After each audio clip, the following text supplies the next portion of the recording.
जय हिंद दोस्तों। रिसेंटली अभी एसएससी जीडी का रिजल्ट आया है, तो जो लोग पास हो चुके हैं उनको बहुत बहुत बधाई, और जो पास नहीं हुए हैं तो वो लोग मायूस ना हो, अपना अगली बार की तैयारी करने लगें। तो दोस्तों आज की इस वीडियो में हम लोग बात करेंगे इसमें आपकी मेडिकल टेस्ट कैसे होगा। मेडिकल टेस्ट में स्पेशली आपकी हाइट कितनी है, उसके हिसाब से आपको वजन कितना होना चाहिए। ठीक है, उसके बाद जैसे आपको कुछ आइज़ के बारे में, फ्लैट फीट, नॉक नीज, टैटू, टीथ या फिर ईयर, इसके बारे में थोड़ा मेडिकल कैसे होगा इसमें रिलेटेड बात करेंगे। उसके बाद आपको फिजिकल टेस्ट में पीटी और पीएसटी किस प्रकार से होगा। ठीक है, इसमें मेन मायना जो करता है कि आपकी हाइट कितनी है और आपका वजन कितना होना चाहिए सकते हैं, क्योंकि जब आपका हाइट और वेट के हिसाब से वजन नहीं बैठता ना तो फिर बाद में दिक्कतें आ जाती हैं। तो अभी आपको समय मिल सकता है तो आप लोग इस वीडियो को देख लें। अगर आपका उसमें लिस्ट में नाम है तो एक बार आपको वीडियो देखना चाहिए, क्योंकि चीज़ें मैं आपको काम की ही बताऊंगा, फालतू की चीज़ें मैं आपको बताने वाला नहीं हूँ। ठीक है, तो आप लोग ये वीडियो देखें, आपको इससे बहुत कुछ सीखने को और जानने के लिए मिलेगा। ठीक है, तो दोस्तों स्टार्ट करते हैं वीडियो को। और जैसा कि आपको मैं बता दूं, एसएससी जीडी में जो आपकी एक नॉर्मल रेंज है हाइट की 170 सेंटीमीटर मेल के लिए होती है और 157 सेंटीमीटर फीमेल्स के लिए होती है। जनरल, ओबीसी और एससी कैटेगरी के जितने भी कैंडिडेट्स होते हैं ये उनके लिए हाइट का क्राइटेरिया रखा गया है। मगर जो एसटी कैटेगरी में आते हैं उनका हाइट का क्राइटेरिया अलग अलग होता है अकॉर्डिंग टू एरियाज। जैसे कि अगर आप लोग एसटी कैटेगरी में आते हैं, नॉर्मल स्टेट से हैं, तो आपकी हाइट 162.5 सेंटीमीटर मेल में होनी चाहिए और 150 सेंटीमीटर फीमेल की होनी चाहिए। अगर आप एसटी नॉर्थ ईस्ट से आते हैं तो 157 सेंटीमीटर आपकी मेल में चाहिए और 147 सेंटीमीटर फीमेल्स की चाहिए। ठीक है, अगर आप एसटी लेफ्ट विंग से आते हैं तो 160 सेंटीमीटर आपका मेल के लिए और 147.5 सेंटीमीटर आपका फीमेल्स के लिए। अगर आप गढ़वाल, कुमाऊं, डोगरा, मराठा, असमिया, JNK और लद्दाख एरिया से अगर आप आते हैं, इसके साथ साथ हिमाचल भी, तो आपकी मेल के लिए 165, 155 आपकी फीमेल्स के लिए हाइट होनी चाहिए। ठीक है, अगर वहीं नॉर्थ ईस्ट में अरुणाचल प्रदेश, मेघालय, मिजोरम, नागालैंड, सिक्किम, ठीक है, और मणिपुर से अगर आप आते हैं तो 162.5 सेंटीमीटर मेल के लिए और 152.5 सेंटीमीटर फीमेल के लिए हाइट होनी चाहिए। ठीक है, अब मैं आपको बता देता हूं, आप लोग देख लीजिए आपकी हाइट कितनी है, आपका वजन कितना होना चाहिए। मेल और फीमेल दोनों का मैं अलग अलग बता देता हूं। ठीक है, तो सबसे पहले फीमेल्स की बात करेंगे, तो जिनकी हाइट 150 से 151 सेंटीमीटर है तो उनका वजन 40 से 42 किलोग्राम होना चाहिए। जिनकी हाइट 152 से 153 सेंटीमीटर है तो 42 से 43.5 किलोग्राम आपका वेट होना चाहिए। जिनकी हाइट 154 से 155 सेंटीमीटर है 43 से 45 किलोग्राम आपका वेट होना चाहिए। जिनकी हाइट 156 से 157 सेंटीमीटर है 44 से 47 किलोग्राम के बीच में आपका वजन होना चाहिए। ठीक है, जिनकी हाइट 158 से 159 सेंटीमीटर आती है 45 से 48 किलोग्राम आपका वेट होना चाहिए। जिनकी हाइट 160 से 161 सेंटीमीटर आती है उनका वजन 46 से 49 किलोग्राम के बीच में होना चाहिए। ठीक है, इतना तो हो गया आपका फीमेल्स के लिए। ठीक है, अब हम लोग बात कर लेते हैं मेल का। जो पुरुष अभ्यर्थी है उनकी हाइट कितनी होनी चाहिए। 162 सेंटीमीटर मिनिमम जो मेल की हाइट है यहाँ से स्टार्ट हो जाती है। ठीक है, जो एसटी कैटेगरी में आते हैं तो 162.5 सेंटीमीटर से वो एलिजिबल हो जाते हैं। तो यहाँ से 162 से अगर 163 सेंटीमीटर आपकी हाइट आती है तो आपको 50 से 53 किलो वेट होना चाहिए। ठीक है, 164 से 165 सेंटीमीटर के बीच में अगर आपकी हाइट है तो 51 से 55 के किलोग्राम के बीच में आपका होना चाहिए। 166 से 167 सेंटीमीटर अगर आपकी हाइट है तो आपका वेट 52 से 56 किलोग्राम होना चाहिए। ठीक है, अगर आपकी हाइट 168 से 169 सेंटीमीटर है तो 55 से 58 किलोग्राम आपका वजन होना चाहिए। 170 से 171 सेंटीमीटर में आपका 58 से 62 किलोग्राम आपका वजन होना चाहिए। 172 से 173 सेंटीमीटर अगर आपकी हाइट है तो 62 से 65 किलोग्राम आपका वजन होना चाहिए।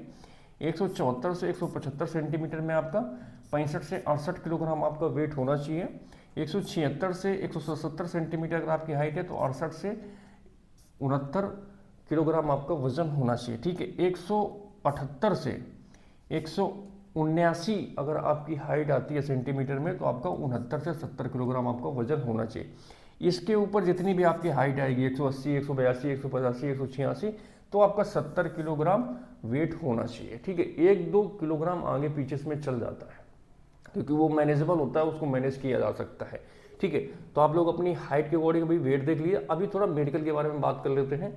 तो सबसे पहले यहाँ पे कंफ्यूजन रहती है कि सर मैं चश्मा लगाता हूँ, मेरी आंख बनी हुई है, तो कितना अलाउड है। अगर आपका चश्मा लगाने आंख बनी होने के बाद 6/6 या फिर 6/9 है तो फिर आप इसके लिए एलिजिबल हैं।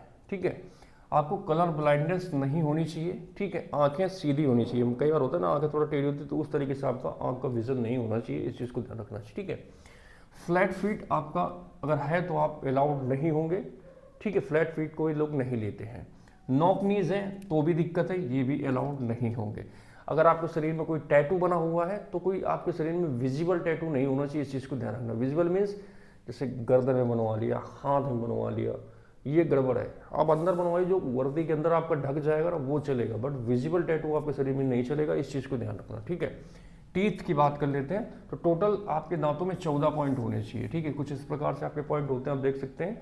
ठीक है, आपके दांत सही होने चाहिए, बिल्कुल साफ सुथरे होने चाहिए, कोई गैपिंग नहीं होने चाहिए। गैपिंग मीन्स कई बार होता है ना कि एक दांत यहाँ पे गैपिंग होती है, फ्रंट वाले जो मोलर होते हैं ये आपके क्लियर होने चाहिए दांत वगैरह। ठीक है, और आपका सारा वैक्स क्लीन वगैरह सारा कुछ होना चाहिए। एलाइन एक सीध में दांत होने, टेढ़े मेरे दांत आपके नहीं होने चाहिए। ठीक है, उसके बाद सुनने की क्षमता आपकी गुड हियरिंग होनी चाहिए, नॉर्मल आपका जो हियरिंग होता है वो होना चाहिए। उसके बाद आपके कान में कोई गंदगी वैक्स वगैरह नहीं होना चाहिए, इसलिए मेडिकल में जाने के पहले आप लोग अपने कान और दांत साफ करा के जाना।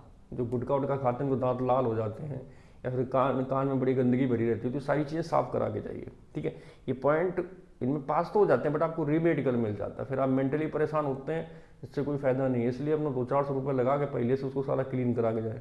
ठीक है, क्योंकि उसमें पॉइंट मिलेगा, आपको घर बैठना पड़ेगा, जाएंगे क्लीन कराएंगे, फिर मेडिकल में जाएंगे, पैसा भी जाएगा, समय भी जाएगा और स्ट्रेस अलग से आएगा। तो इससे अच्छा है कि 400-500 रुपये खर्चा करके मेडिकल के पहले ही अपना दांत और कान ये चीज़ें क्लियर करा के ही जाएं, साफ करा के जाएं। ठीक है, ये सभी के लिए है।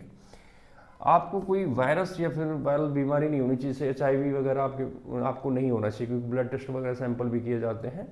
उसके बाद आपके शरीर में कोई इंजरी वगैरह नहीं होनी चाहिए, मेजर सर्जरी नहीं होनी चाहिए कोई बड़ी। ठीक है, आपकी गुड हेल्थ, फिजिकल कंडीशन आपकी अच्छी होनी चाहिए। ठीक है, तो ये तो हो गया मेडिकल की बात। अब थोड़ा हम लोग फिजिकल में बात कर लेते हैं। तो फिजिकल में आपके 2 पार्ट होते हैं, एक होता है PET और एक होता है PST। PET मतलब फिजिकल इफिशिएंसी टेस्ट और PST फिजिकल स्टैंडर्ड टेस्ट। ठीक है, ये 2 प्रकार के इसमें होते हैं, जिसमें आपका PET में रनिंग होती है। तो जो मेल अभ्यर्थी हैं, जो पुरुष अभ्यर्थी हैं, उनकी 5 किलोमीटर की रनिंग कराई जाती है, इनको 24 मिनट का समय दिया जाता है। ठीक है, वहीं जो फीमेल्स होती हैं इनको 1.6 किलोमीटर की रनिंग कराई जाती है और इनको 8.5 मिनट का समय दिया जाता है फीमेल्स को। ठीक है, ये तो हो गई आपकी रनिंग।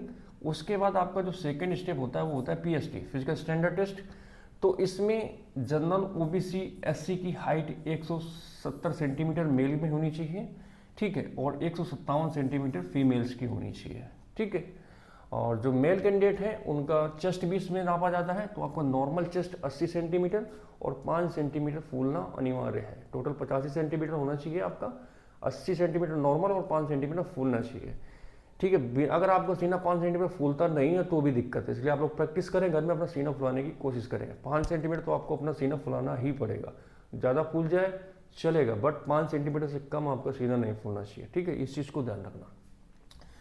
तो दोस्तों ये कुछ इन्फॉर्मेशन थी SSC GD के जो शारीरिक परीक्षण और मेडिकल परीक्षण जो आपका होने वाला है उससे रिलेटेड। मेरा ये वीडियो बनाने का सिर्फ और सिर्फ उद्देश्य सिर्फ इतना था कि आप लोगों को सही इन्फॉर्मेशन मिल जाए। जिनको पता है वो तो अपना खेल जाएंगे, मगर जो नए हैं, पहली बार जा रहे हैं, जिनको नहीं पता है, उनके लिए दिक्कत होने वाली थी। इसलिए मैंने सोचा कि एक छोटा सा वीडियो बना देता हूँ जिससे आपको चीज़ें पता चल जाए और आप लोग इसके अकॉर्डिंग ही अपना प्रिपरेशन कर सकें या फिर प्रिपेयर हो सके, जिससे आपको लास्ट और इम्पॉर्टेंट पड़ाव से कहीं बाहर ना किया जा सके।